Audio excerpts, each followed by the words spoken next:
Ellie liked to watch the sunset. It meant that she had made it through yet another day. You see, day by day is how she has always lived her life. Nothing had changed for her, not even her marriage to Willie Charles. You see, he would be home any time now, his pickup truck coming to an abrupt stop, causing the gravel in the driveway to disperse as if trying to run away from some unforeseen terror.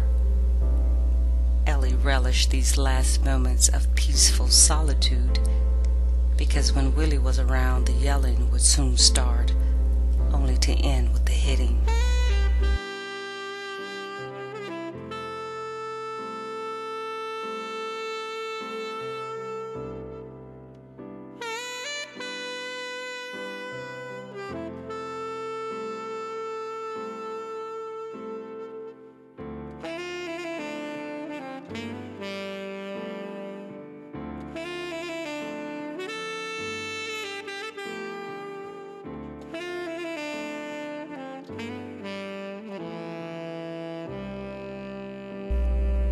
At first, those love taps didn't seem quite so bad.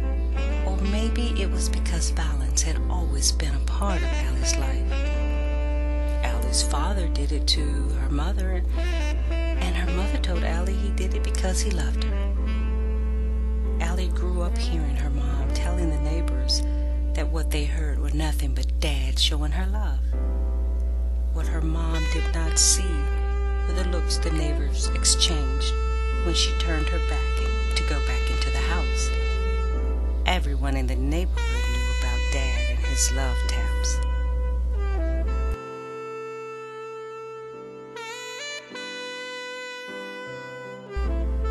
Ellie could never understand how her mother could call those powerful punches taps. As a small girl, Allie would watch her dad expressing his so-called love to her mom. She would sit on the stairs holding onto the rails so tight her knuckles would turn white, so overwhelmed with a sense of dread compounded by helplessness she would vomit as an attempt to purge herself from what was happening as she watched her mother receive one massive blow after another.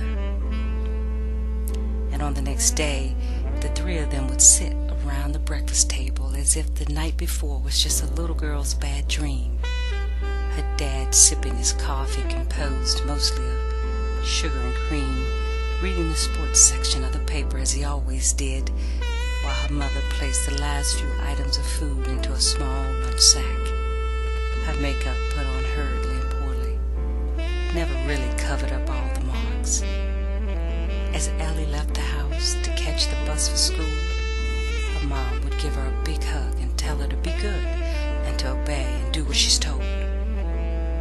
Right before reaching the bus line, Ellie would look into the lunch sack and see the extra sweets her mom had placed into the bag and begin to cry. Now Ellie was looking through her mother's eyes. How did this happen to her? Did she not make a pact with God one night, a scared little girl in her father's house swearing, as innocent children do, that she would never live her mother's life?